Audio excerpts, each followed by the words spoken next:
Join us for the Paranormal Rockdown. We kick off the event Friday, July 18th from 4 p.m. to 11 p.m. at Main Street Music in Brooklyn, Wisconsin, where we feature bands Left on Red, Switchblade Saturdays, Etched in Embers, Fiction We Create, January, Again We Rise, and our headliner Green Jelly. Saturday, July 19th, starting at 11 a.m. at Broadhead Manor in Broadhead, Wisconsin, we have our Paracon featuring Dave Schrader, Sam Beltrusis, Scotty Rourke, Dustin Perry via Zoom, Sarah Lamos, Nick Simons, Kenneth Drake, Stream Beacon TV, Dark Realm TV, and over 30 more great guests you won't want to miss.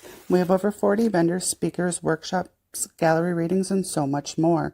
A special thank you goes out to each of our sponsors. Get your tickets before they sell out at paranormalrockdown.com, and we hope to see you at the Paranormal Rockdown. Brace yourself for the Paranormal Rockdown, July 18th and 19th, 2025 at the haunted Broadhead Manor. Friday night, rock out with Dead Amsterdam, Left on Red, and headliner Green Jelly. The music may not be the only thing shaking these walls. Rumor has it the spirits love a good beat. Will you meet one? Saturday, meet paranormal legends like Dave Schrader, Sam Baltrusis, and more. Enjoy thrilling workshops, tasty treats, and a live Zoom Q&A with Dustin Perry. Dive into the ultimate paranormal investigation with expert guides. Or join a spine-tingling seance with Sam Baltrusis. Tickets are limited. Get yours now for an unforgettable weekend of music, mystery, and chills. 11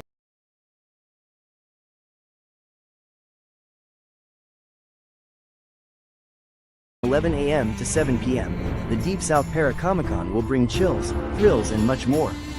Special appearances by the paranormal rocker Keith Age, Blaine Rohan Psychic Medium, Dr. Lee Triana Brown, Professor Matthew Brown, Lilia Bogoiva, Michael and Destiny Fox from Fox Paranormal, creator of American Demon comic Austin Light, producer Gwen Johns, Ben Bracken with Dothan Ghostbusters, Ken Gerhard from Monster Quest and Ancient Aliens, WCW Wrestling NWO Wrestling American Giant Buck Bresner, CCW Wrestling The Masked Assassin Russ Conway, James Stokes from Stranger Things, Voorhees Night of the Beast, and many more.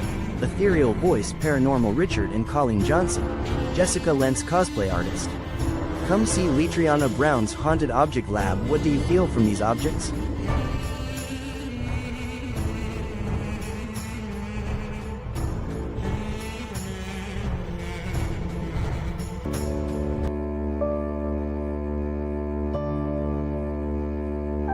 Discharges, you guys run. I'll hold it back. I'll shoot at it, hold it back until I'm scared. But if this thing charges, I can defend myself. You got it.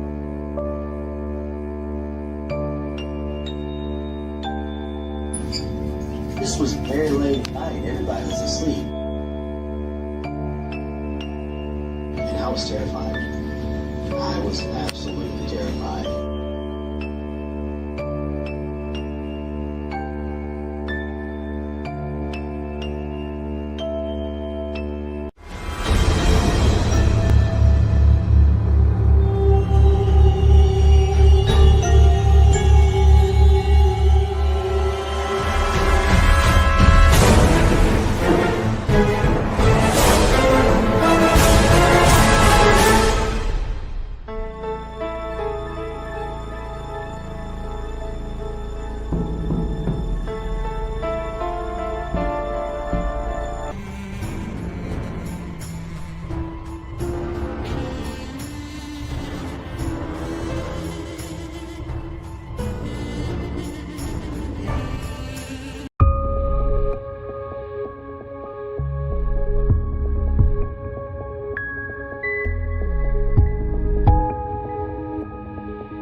See what we got. Hey, Hey, how's it going? I'm here. can you mute your? Yeah, technical difficulties all around. I am actually at a campsite that is not wow. cooperating. Yeah, Wow. but it's not bad. Not bad. Well, at least you have excuses. You know, I don't. You know, there's no excuse for mine. Um, yeah. So where are you camped at? We are in Pennsylvania and outside Sharon. Yeah. Yeah. So we're in that. And my guest, or your guest tonight, my guest, your guest, she is actually the one that I'm traveling with right now to the Paranormal Rock Down. So I'm gonna go ahead and bring her on. I'm gonna put me back so it won't echo. Okay. And let's hope for the best. All right. Fingers crossed. All right, here you go. Here's Kristina. Hello, Kristina. Welcome to the show. Oh, I can't hear her. There we go. Okay. Can you hear me now? Yeah, it's pretty quiet though.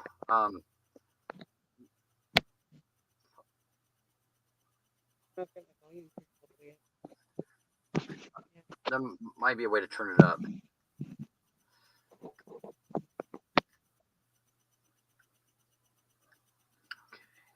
I don't know.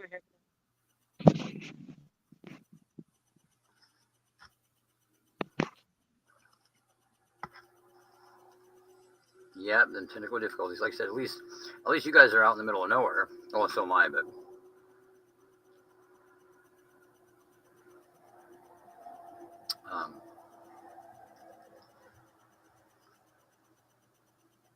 so paranormal rock down, huh? Technical difficulties. I feel like everybody's watching me right now.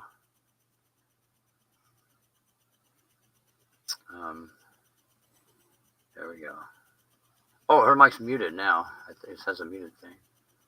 Now it's actually muted. So somebody has to unmute it, I think. We're trying to avoid a. Oh, there you go. Yeah, now I can hear you. Okay, there we go. All right. Hi, how are you? I'm good. We've just got some spooky lighting going on here because we are using street light and makeup here. Oh, wow. Well, so, okay, welcome to the show. Do you want to tell us a little bit about yourself and about what you do? There's Mr. Brandon. Hi, Brandon. How are you? Hi, Brandon. Love that guy. I am a psychic medium and a paranormal investigator. I'm an author. I'm a show host with All Access Network Television. Right on. So yeah, there's all kinds of fun stuff there. For some reason, I'm having a hard time hearing you, even though I have my. Oh, are you having a hard time hearing me? Okay, let's see here. It's not one thing; it's another, huh? Let's see here. Right. Let me get to a better connection here. Let's see here. Let's see if I can turn it up. Or actually, let me activate my hotspot. Maybe my connection's not the best. Let's see.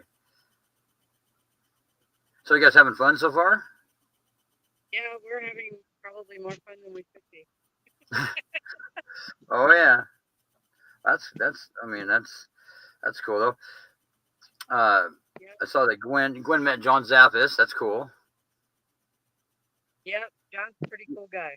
He's an interesting guy. Oh yeah. Yeah. Yeah, he sure is. Yep. We got to meet lots of really cool people this weekend. Oh yeah. Who else did you guys get to meet? See, there was Danny and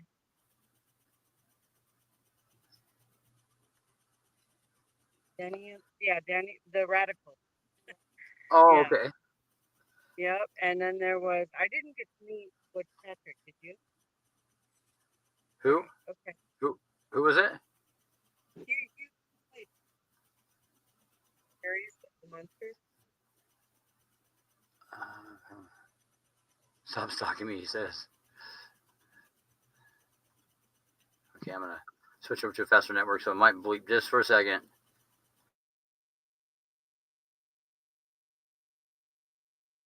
Paranormal Rocket. Chris, we are going to stop least the next week. Okay, there we go. All right. So who do you say who else did you meet? You're saying? Let me see. Who else was it? Well, I met a lot of people from All Access.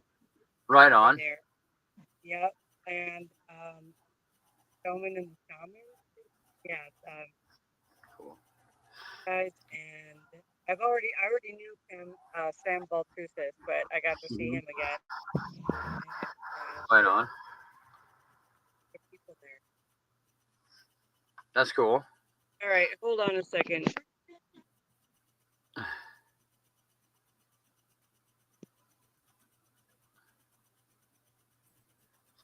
Can you see us now? Yes, I Can you hear us, Chad? Oh, yes, very well. All right, Now okay, well, we are in the car and we're trying to make this work, but Kristina and I are traveling to the Paranormal Rock Down from Connecticut. Right. Yeah. You want to? So, is there anything unusual about the campsite you guys chose? Like, is it supposedly haunted or anything? We don't actually know. We just picked the closest one to where we have to be tomorrow. Right. So, yeah. There we go. We'll take that down. Yeah, we're going to assist. Now I can hear everybody. Yeah, we're. So, can you guys hear me? Yes. Okay. Yes. So, have you guys gone out on any investigations while you've been down there? I did not. Did you? Did you go on one? No, honestly, we were too busy, but there were lots of people there. I had showed you the picture of me and John Zappis, and of course we had Bill Slevin. Did you get to he talk was to John? very yeah, we spent a lot of time with John. He was very honestly, he's been very down to earth. Yeah, I'll say that. We had Bill Slevin there. We had Dave Schrader. And he wasn't there, was he? Yes, he was. Yes, and I told him that we were all sorry about his dad passing, and if he sees this, we are sorry. I told him. I know Dave. I didn't even see him there. Yeah. He wasn't. Wow. He wasn't as I'm sure he was grieving. So there's that. But he was there. Of course, Lee Triana, Matt, myself, Kristina. We had Nathaniel Elwell, who does the Wednesday 9:30 show. Of course, Tom Gormley, who is with us on the serial killer. Blaine was there on the phone. His health problems wouldn't allow him to come. Good Lord, Lauren and Danny Perez. I think I was doing readings and just didn't get to meet as many people. Yeah. We had at least so many people. I'm gonna mess up and miss somebody. Yeah, it was fun. It was. So who's going to be at the Rock Down? Is there going to be? I think there were some big names. Dustin Perry's going, isn't he? He's beaming in by Zoom. Yeah. By Zoom. Yeah. Oh, okay. But there's Sam Baltrusis. There's Kenneth Drake. There's help me out. Oh my God. There's so many people. You guys, if we forget somebody, I am so sorry. There's just Larry Eisler is going to be there. Mm-hmm. Oh my gosh. Yeah, kind of funny. Everyone, exactly. Yeah. Chris is the one doing him and Jamie Lynn are the organizers is their title. But everyone he says. So there's going to be so many people. I can't think of all of them right now. What kind of activities are you guys going to have? You guys going to have of course some live music and stuff, right? Right. There's I'm going to say this from Chris. How many bands are now? 7? 9, something like that. Yeah, there's going to be music. I know on Friday night. Is it going to be any other time? I don't know. Dave Schrader, Sarah Lemos, Josh Purvis. Yeah, there's so many people that's going to be there. Yeah, me. Us. Yeah, we'll be there. You've met Resnick. He's coming. Yeah, there's 7 bands. I did get that right. I remember something. He's Resnick's coming. I think Greg Koss might be there. Cool. Yeah, who else is there? Was a whole bunch of people. Oh my goodness, there's so many people, you guys. Forgive us. We've been traveling. We had we had to get to the Connecticut. We've been traveling from there to here, and did you and John discuss any investigations he's had or anything? Because I also know. Go ahead. No, he honestly he was basically just kind of hanging out with us and being himself, and we didn't kind of quiz him or anything. I mean, he would talk about this and that, but nothing specific. To be real with you, it was just nice to spend time with him and not have to be, you know, telling everything that. Nate's oh yeah, Nathaniel's going to the rock down also. Yeah, sorry about that. Nate Elwell. Yeah, he's coming to the rock down. Now you hopefully, you and Jennifer hopefully are coming to Deep South, which is August the 8th and 9th. Yeah. 8th and 9th, yes. I hope you guys are. Yeah. No, what we're gonna do? We're gonna take a bike. It'll be a little road trip, but we'll take it. Well, that'll work. It'll actually nice. Be fun. Oh, you know who else is going to EVP? Everything Vaguely Paranormal out of Texas is coming. Okay, yeah, that's right. They're coming. Yeah. That's right. So are tickets still available for these, right? Oh no, not for the rock down, right? No longer. You can try. I do not know. Chris, is there anything still available? Yeah, I don't know if there is. I have no idea. It might be sold out. I don't know. Chris, is it sold out? I'm trying to plug it for it. Yeah, I know. We've been promoting it. You know, we everybody knew we were going to Connecticut. Everybody knows we're going to the rock down, and we still, let's see, we've drove 6.5, 7.5, 8 hours already. So how far? And then we got 8 more. How far from where you're at is the Connecticut? How many? About 8. We've driven about 8 hours already to get here. This is our second campsite. Okay, yeah, it's probably a little further for us. I think it'd be. Yeah.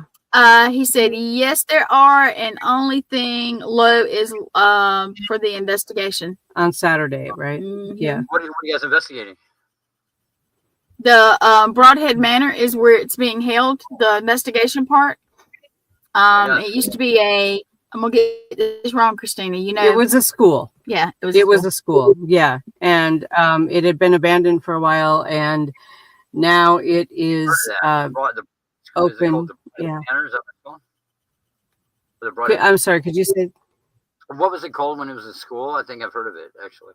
I think it was Broadhead Elementary School. I think.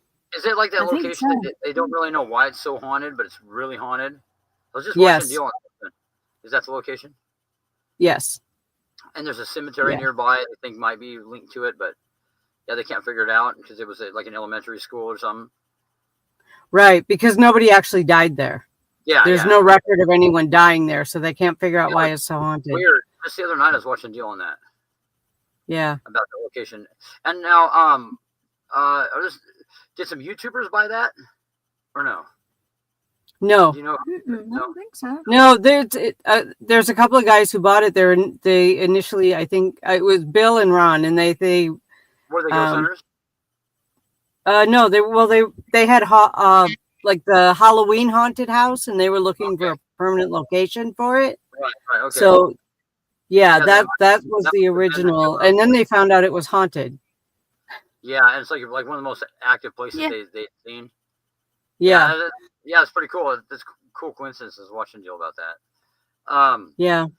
Have you guys ever? One of my favorites. This is a first time for you guys, or have you investigated it before? Oh yeah. Yeah, pretty good. Yeah, I've investigated it a few times. Guys get last year I actually I did an event there last year. Mm-hmm. Oh, cool. And it was a metaphysical event during the day, and then we had a paranormal investigation at night. Okay, so I guess enough about the events. So now that everything's working properly, knock on wood. Yeah. We think. What a little bit about yourself? Well, I've been a professional psychic for 25 years. I travel all over the place doing it. I've been doing podcasting, radio, for about the last 4 years, I think. And I have a couple of books, Intuitive You and, oh my God, come on. Wisdom for the Age of Ascension. So those are both available from my website, which is KristinaBloom.com. And my name is now apparently Gwen Johns, which is cool. So Oh, she's on my computer. I'm sorry. I switched from my phone to her computer. So oh yeah, and I just spent a couple of weeks in England filming a new TV series that is currently in post-production and looking for a home. So yeah, that's my first I mean, I've been on TV as far as interviews, but that is like my first show. So you guys filmed a pilot, like a pilot show that was gonna get looking to get picked up. You mean something like that? Right? Yeah. That's cool. I've always wanted to go there. So did you? Yeah. You probably can't talk much about that though, I'm sure. No, but I can tell you the name. It's called Into the Void. Oh, okay. And yeah, it's in and then the number 2 and then the void. So how yeah. How does the activity over there compare to over here? You know what? It's interesting because I experience activity every day. It is different. I think the psychometry for me was stronger, probably because there's so much more history in the buildings and stuff, you know, because I've been standing longer. People claim that it's a lot less sinister than what we have, which, I mean, I don't know. I mean, it's hard for me to believe that, but did you find that to be the case? Not necessarily, no. Okay. I've been told about a lot of people that it's not as menacing. Like the local people are very superstitious of the kind of activity that goes on, but when it boils down to the activity is not as like aggressive or dangerous or malicious as all that compared. But this is this is going from people that I don't know what there were people that were promoting their own project when they did this. So so you haven't found that to be the case, you don't think?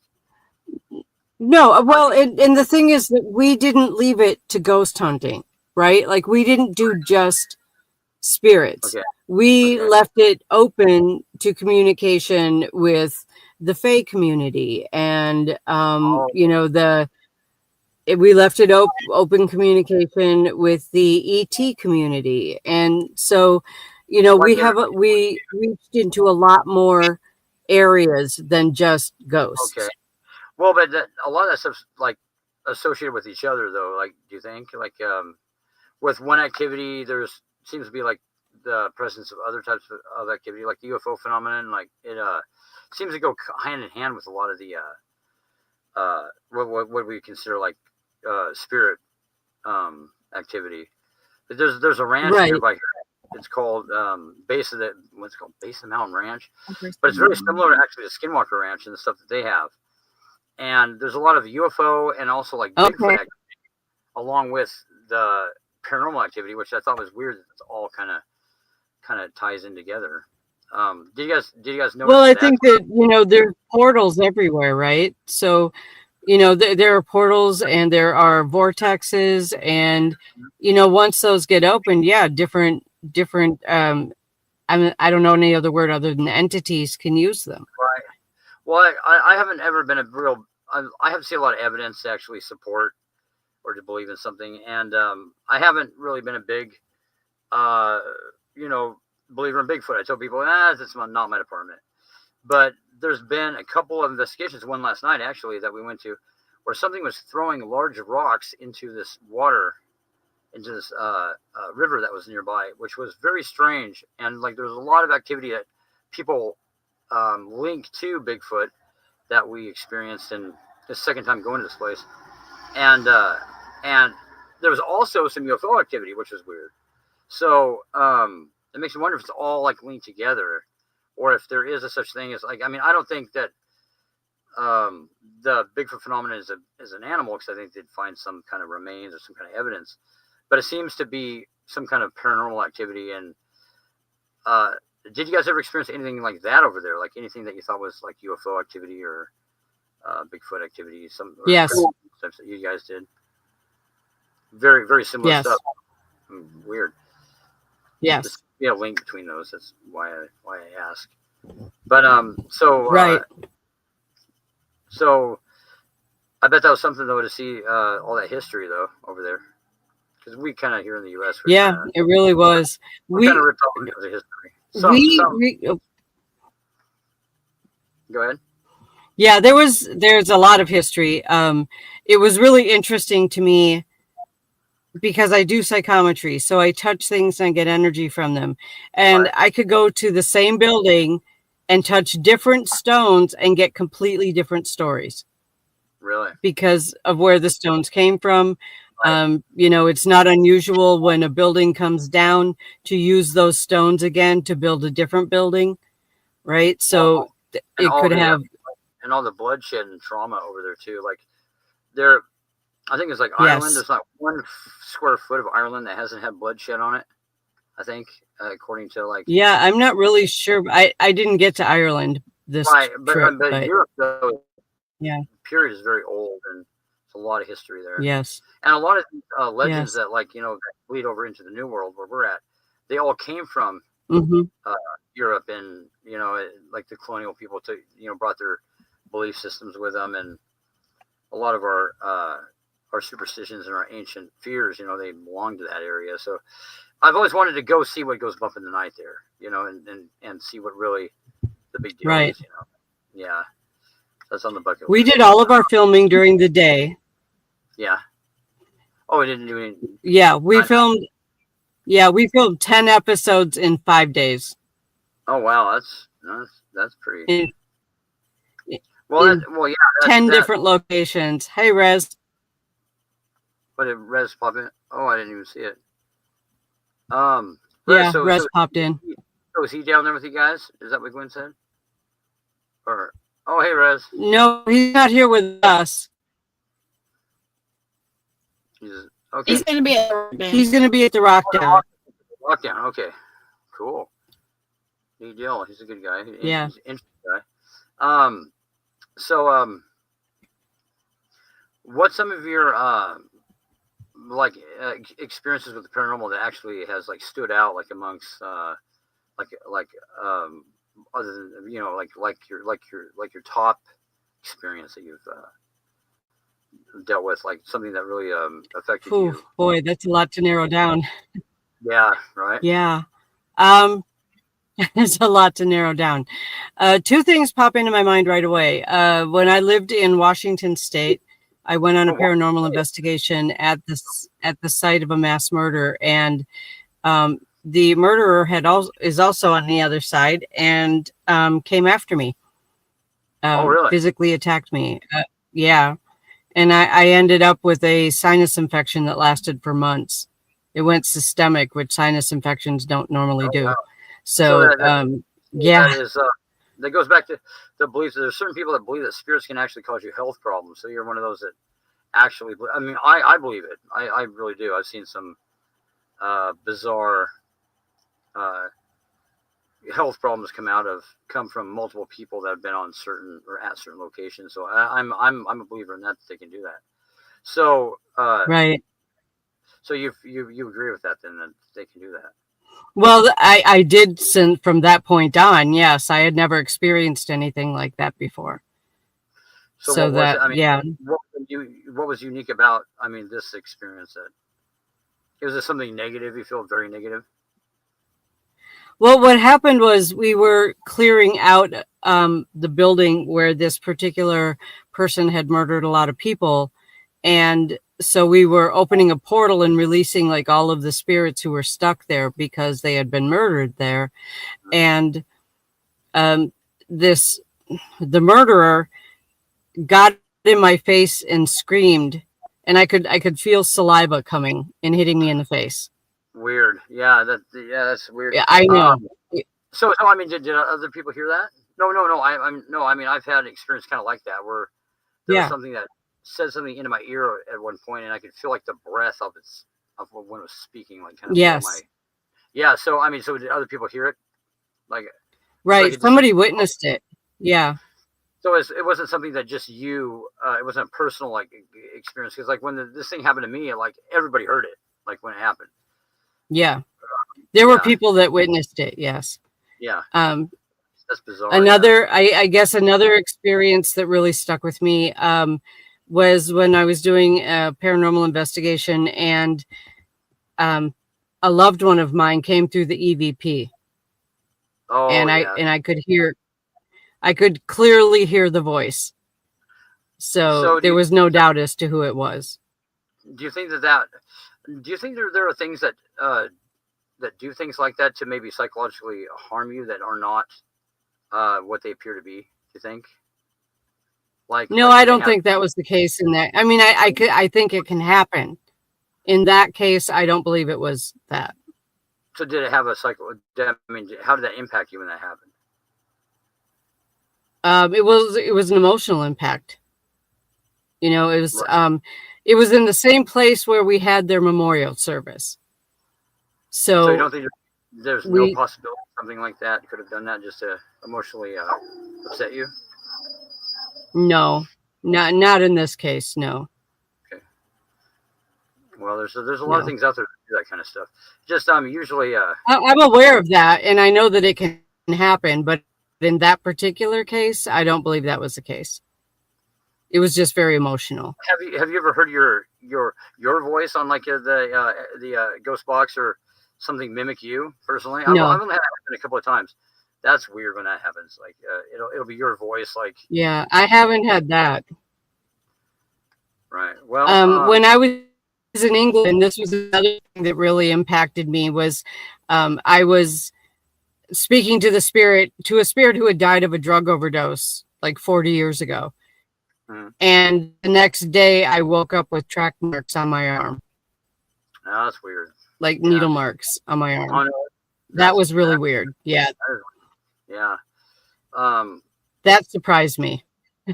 So, like, I mean, when it comes to things that are paranormal, you never see it all. Like, I mean, I've talked about this a lot. Right. Like, just when you think you've seen it all, you see something new. I used to think that things like, moving statues was something that never happened until I witnessed it and stuff like that. It's amazing, like all the different, some of it's tricks and some of it's, things that scare you and get your attention. But, so for those out there, and I've been asking this the last couple of shows, like, do you think that, going out and ghost hunting, do you think that's a safe hobby for people to jump into? I think that it is a safe hobby only if people protect themselves energetically. Right. If they're in it for the reasons of, okay, I'm going to back that up. If they're not in it just for the jump scare, you know what I mean? Like if you want to go scare yourself, ride a roller coaster. You don't need to go messing with the paranormal. Right. Well, because there are so many things in the paranormal we don't understand, and to go out and do something like that. Oh no, I agree with that. Just for the scare. 100%. Yeah, it doesn't make sense. Well, I think a lot of people think that it's something that is safe and harmless, and it's really not. But as far as like it's not. Yourself, I mean, how do you confidently protect yourself when you're dealing with potentially negative forces? Like, I mean, how do you know that, like, what you're using is protecting you? Well, I have a very strong relationship with my spirit guides, and I always make sure that, I feel the connection to them. I am a very concrete thinker. Right. And so when I think about putting protection around myself, it's like I put myself inside of a chrome ball, like a trailer hitch, or, something like that, where that's a very hard thing that couldn't be broken easily. And it's like a two-way mirror, where I can see out, but they can only see themselves. And I take my spirit team with me, and I trust them to take care of me. So do you think do you think that it's like more of a psychological thing with protecting yourself, or that there are absolute energetic? Yeah. And the thing is that we tend to, how do I say this? If you think you're going to go into an investigation and something's going to attack you, you're just asking to be attacked. Well, sure. Right. Right. You know, No, and no, that's true, that's true. so, Well, like people that are afraid of like everything bringing the devil into their home, you know, of course the devil's going to try. right. You know, yeah, I agree with that 100%. You know, if you go looking for demons, you're going to find demons. If you go looking for loved ones, you're going to find loved ones. And I'm not saying that there aren't mimics or anything like that, because there are. But I've seen a lot of people that thought they were looking at their loved ones that ended up being something the complete opposite of. So now there are things out there that will deceive you. And I mean, okay, that can happen, but I want to make sure that people understand it doesn't happen in every case. Oh, no. You know what I mean? Very rarely, but you would not want to be the individual that does end up dealing with that. There are real dangers involved, and I've seen a lot of people that thought they were protecting themselves, but when it boiled down to it, the circle of salt didn't protect them, the burning of sage didn't protect them. That what they were dealing with, they had no defense against, and I think that needs to touch on a little bit when you talk about all these harmless spirits. Well, there are some out there that are beyond harmless, and that I know it's not a popular thing to talk about demons, but these things are real and they're out there. And as far how now, my question is, being a psychic medium, how do you know that things aren't able to give you false messages directly like they are everybody else that isn't psychic? Like, how do you know for sure what you're dealing with? Because I have a strong relationship with my spirit guides and I trust them. And if I'm doing a reading for somebody, they either validate or they don't. Right. And if somebody validates the information that's coming through, then I have to trust that it's true. Well, but there are things around that have watched us all, that know things about us that only we would know, and only our loved ones would know. So there are cases where the messages they were giving, they were there to witness it, but it's not the source that we think it's coming from. I mean, because I don't know what it's like to be sensitive. Is there any way of like being able to tell the difference between those two? Okay, if you're talking intellectually, probably not. But those of us who do it can feel the difference. We can feel if it's true or not. Yeah, that's what I'm asking. Yeah, is if it's a true, as if you can tell the difference between something that's like evil intent and not. That's what I'm curious about. Yes. So I've always wanted to ask that question. Never asked it, you know, because I've talked to I can tell the difference, but I've got a lot of experience. So, you know, could I tell the difference when I was new at this? Probably not as easily. Well, there's people that think that if you know what you're doing, you can do, dabble in things that are dangerous in the paranormal. Like, do you feel safe to use Ouija boards? Like, a lot of people, are taboo about that, but I personally seen a lot of negative things. Ouija boards is a lot of, and I have my theories on why, but it seems to be a form of communication that has a lot of negative repercussions, and whatever you're talking to, it gives it more of a foothold in your personal life. And this one person was saying, well, you got to know what you're doing to use a Ouija board. Well, it'd be like saying you can jump off a cliff. You just got to know what you're doing, So I tend to like, I would like to know how people can be very confident in that belief system that you know what you're doing.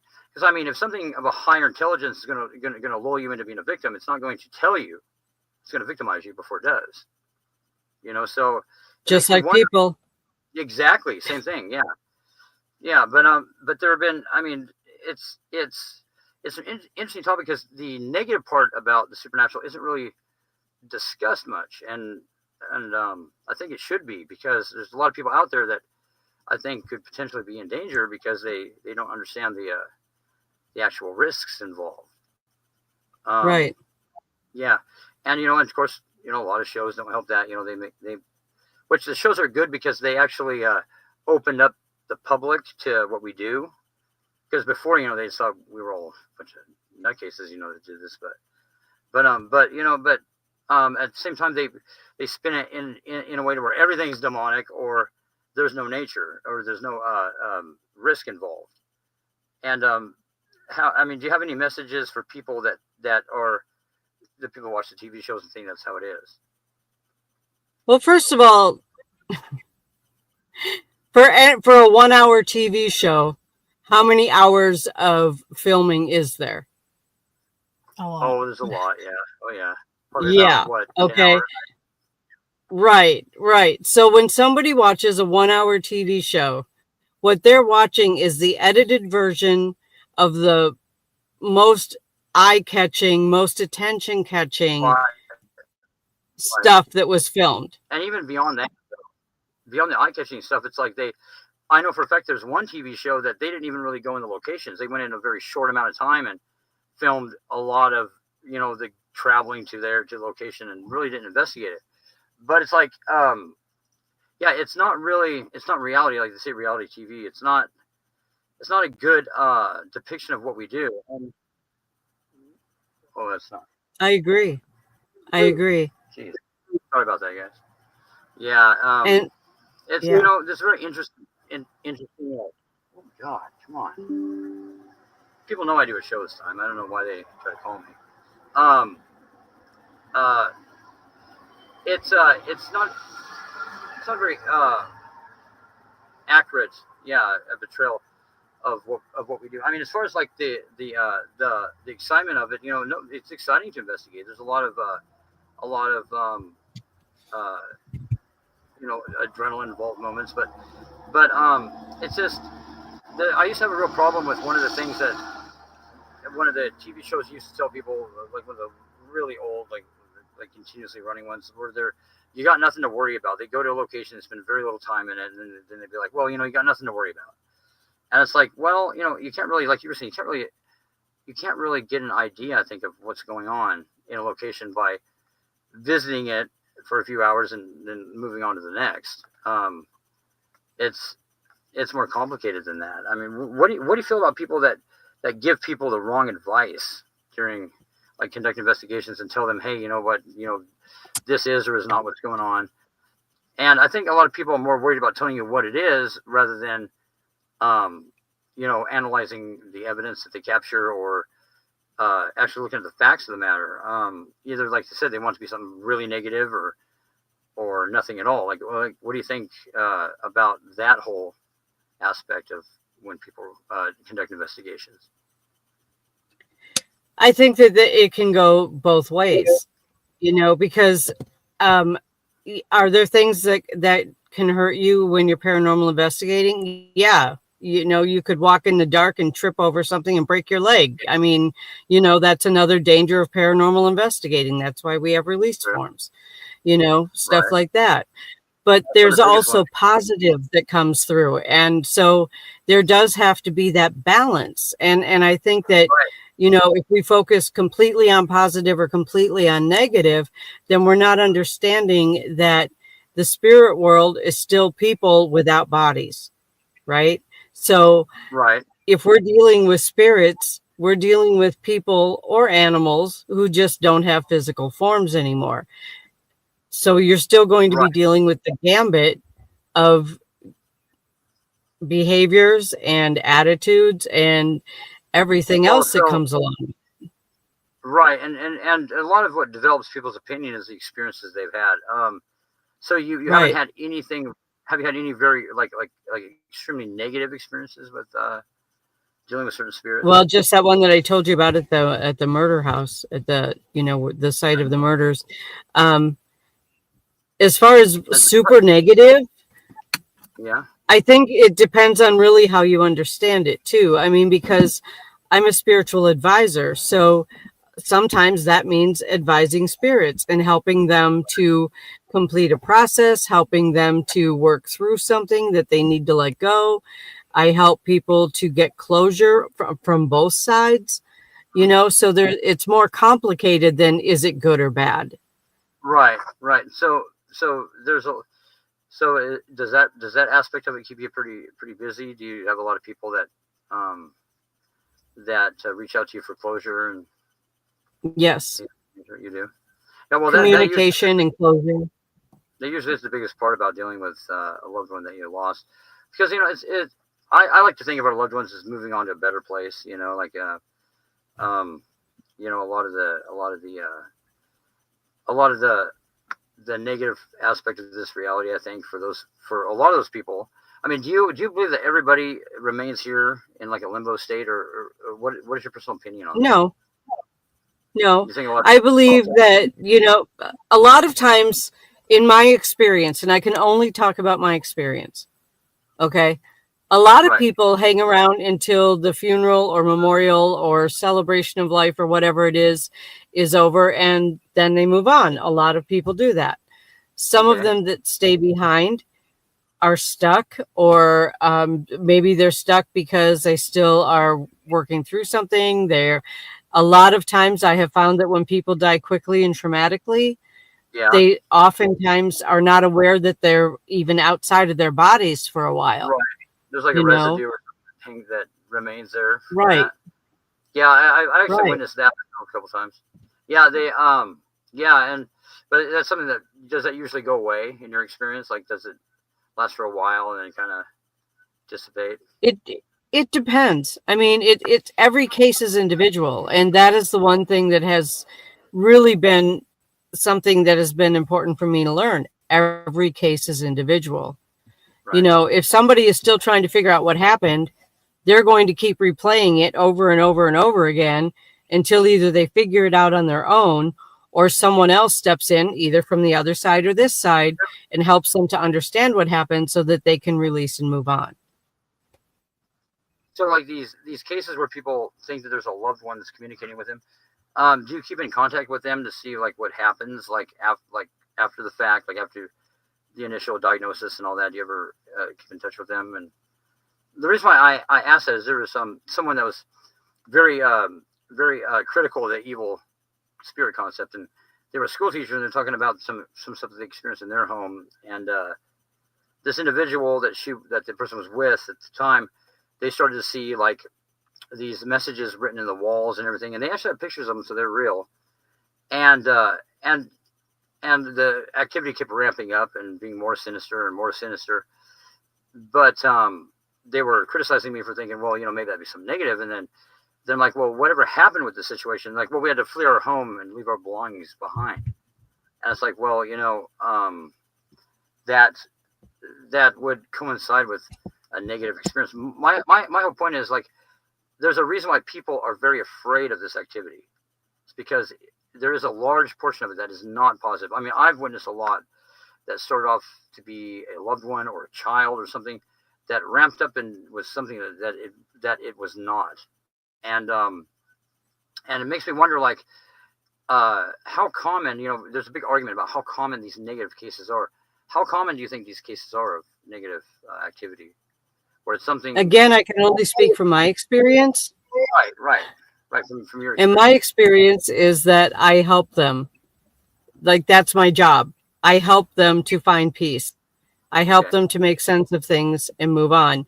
And I can base this on follow-up with several clients over the years, that once that has been done, it's more peaceful. Like, their homes are more peaceful, their lives are more peaceful. Right. And when they do come back from the light to visit, which they can do once they've, gone and done their life review and whatever, that it's typically very positive messages, unless they're giving a warning, like you're in danger, or, you've got a health thing going on, you should probably go get that checked out, or, something like that.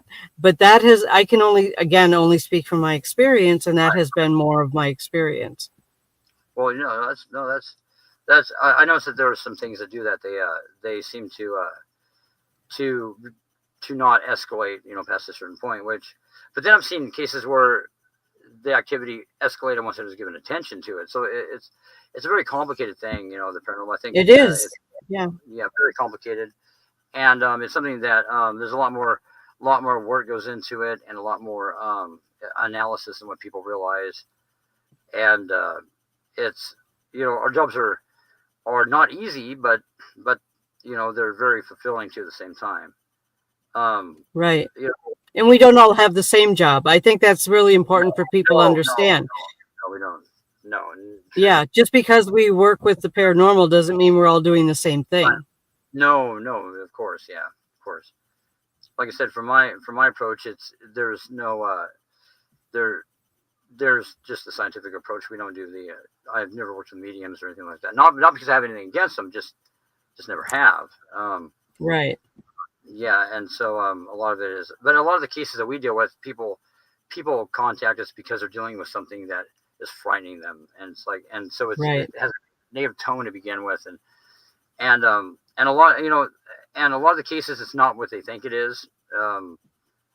But there are some cases that really stood out that are ones that I'll never forget. But anyway, Right. yeah, so it's a completely different aspect, and that's why I'm asking all these questions. Is for somebody that doesn't understand, that doesn't know what it's like to have those abilities. Because I mean, it's like if you already had the answers to it, the scientific equipment wouldn't really come in, proves being something useful there, and it's just interesting. I believe people have that ability, and it's just it's a fascinating gift to have. It is. I like working with teams with the equipment, because when we work together, validates, yeah. Having a medium who can talk with the spirits that are, flipping switches and making lights go on and off or whatever, can give context to what's actually happening. Right. So, so when you say spirit guides, now do you know are these entities that make their name, like their identity, like make you aware of that, and like what their intentions are, who they are? I've never really asked that question before, but I'm kind of curious about like what these, like how these spirits like communicate with you, like and who they are to impact. I mean, are they like assigned to you, like before you're born? I mean, how is that? I mean, what's your understanding of that? My understanding of that is that when we come into this life, to any life, we come with at least one spirit guide, sometimes two, that is with us for our entire lives. Now, that may be somebody from a past life. It may be someone who's assigned to us. I don't really know how they get assigned to us. I'm not really clear on that. There are a lot of different theories on it. So, the soul group theory, where some are on earth and some are on spirit, and next time they switch places, that's kind of a soul group theory on that. There are a lot of different theories on where they come from. So, what I have noticed, I'm sorry, go ahead. No. There's a lot of evidence that people that they're gathering. I mean, that they're able to prove through quantum mechanics that there's like these many realities exist, and it's just interesting that Right. that a lot of this stuff coming out, now and talked about, very openly about, these different possibilities of what happens when we die, or even like the concept of that we're stuck in kind of a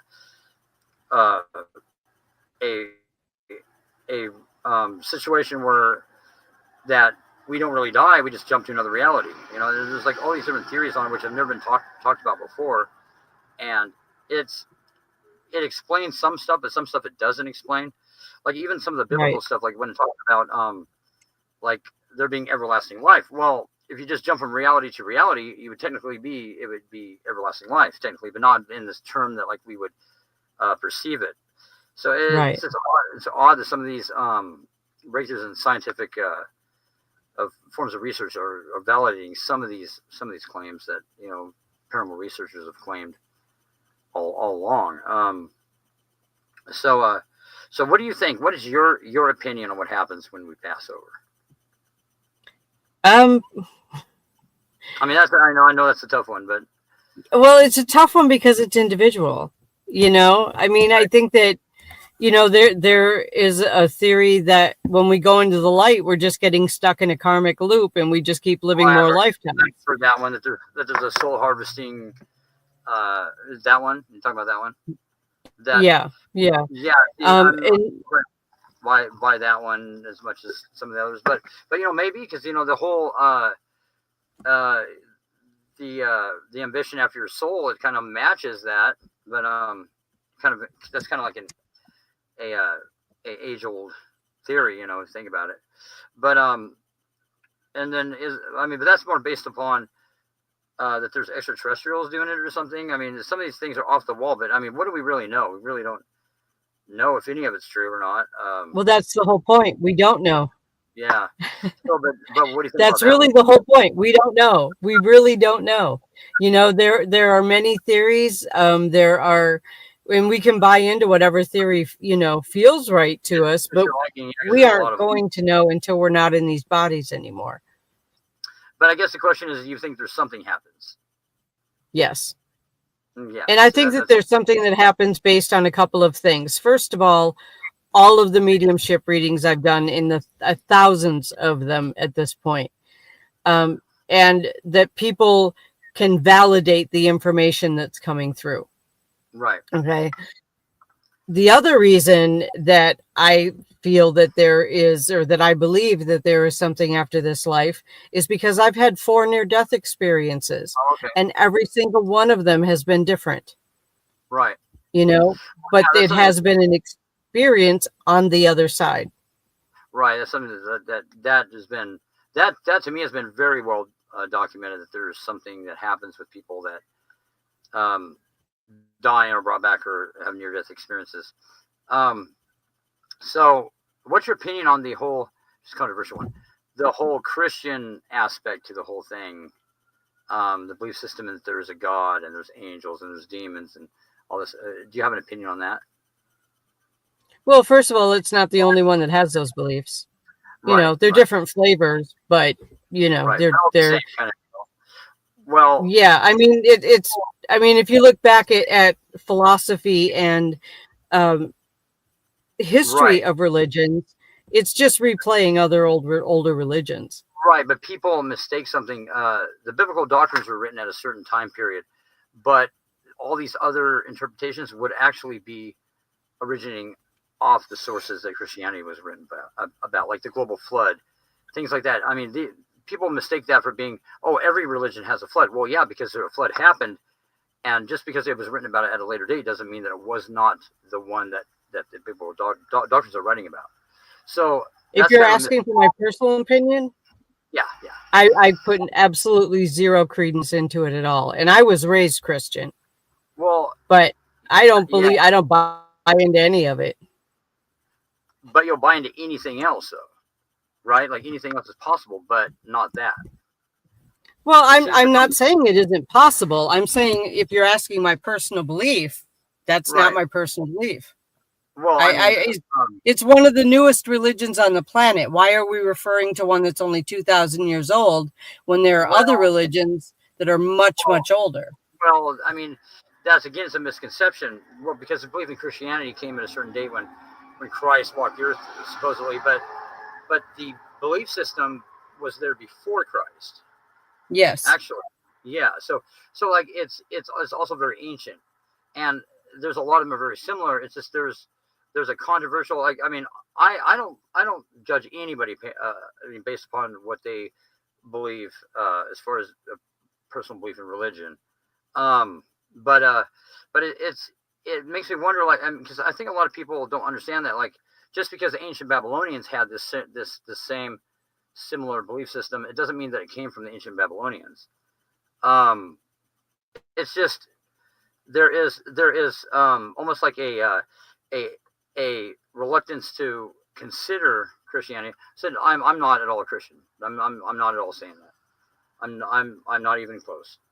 I don't go to church because I don't want to. I don't want to be judged or looked down on. So with that said, but it seems like that there is a lot of negativity when it comes to Christianity based upon everything else, and it's kind of strange that is. But anyway, and it is, the belief in Christ is a more modern concept, but it's not really. If you think about it, it predates that. But anyhow, these are interesting questions. These are tough ones. I'm sorry for asking these, but no, you're fine. I welcome tough questions, and it's like I I have contact with Christ consciousness. Is that the same thing as the church teachings? Not in my world, Well, but I don't think so. for other people, maybe it is. Well, I think that organized religion actually doesn't shed a good light upon Christianity. Right. And that's my opinion. I think that they claim to go according to what the doctrine says, but yet they don't obey. They don't follow that. They don't teach that. No, I feel there's a lot of false teachings that goes into the biblical doctrine, but and I feel that that's not, if there's one show that I was on years ago with this individual who was one of the actually an archbishop or something, belonged to the Catholic Church, was telling people that their religion is close as Christ and all this. Well, the fact of the matter is, to no offense to anybody that's Catholic out there, just the indoctrination that brought in from the Catholic Church, like the indoctrination of worshiping idols, is completely forbidden. Like, I don't think it's wrong to put something, around your neck, or to have a tattoo on your arm that you think, represents Christ, whether it's a cross or something. But if you do a little history lesson, the cross is not a Christian symbol. Right. Yeah, no, I agree. Yeah, and all that is that stands for the male sex organ. So you got Christ tacked to a big old fat schlong, but that's not. I mean, if you don't see it like that, that's fine. But there's a lot of because what it boils down to is the Catholic Church wanted to bring people or masses into their military, basically, and the church was established by somebody named Constantine, which was a pagan. At one point, then he saw that this God Christ was picking up momentum, so he decided to switch over to this newest trend that was going on, and and they started threatening the pagans, and hey, if you don't do what we want, we'll start burning you guys at the stake and doing whatever. And they couldn't scare them into giving up their culture, so they said, hey, well, welcome. Hey, Chad. Yeah. I hate to end it, but we're gonna have to end it. Okay. Well. Anyway, so that's where a lot of Roman Catholic holiday things came from. Like, you could do a whole show on it, like the Christmas, Christmas, the thing of Saturnalia. Well, the thing with Saturnalia pagans is they viewed the pine tree as being a form of everlasting life. The reason why it's in the dead of the winter is that they thought that they had to pray the sun god back to life. Lots of facts like that. So, it's not according to the biblical scripture. So, but that doesn't mean it's wrong to celebrate Christmas. Right. I haven't really got into this enough, but anyhow, hey, I love the conversation. We need to have more like this, talking about absolutely that are strange and mixed feeling. I mean, I don't really have a absolute opinion on anything. I just research everything and see where the evidence points you. But anyhow, thank you. Good show. Thank you for having me on. Have a good time. Okay. Oh, we are. All right, Ted. Good night, Gwen. Y'all have a good night. Go ahead and end it up for us. What's that now? Tell everybody good night. Good night, and thank you for tuning in to Chasing Nightmares. And good guest. Yes, you picked another good one. Thank you. Have a good night, guys. Don't let the boogeyman get you. All right.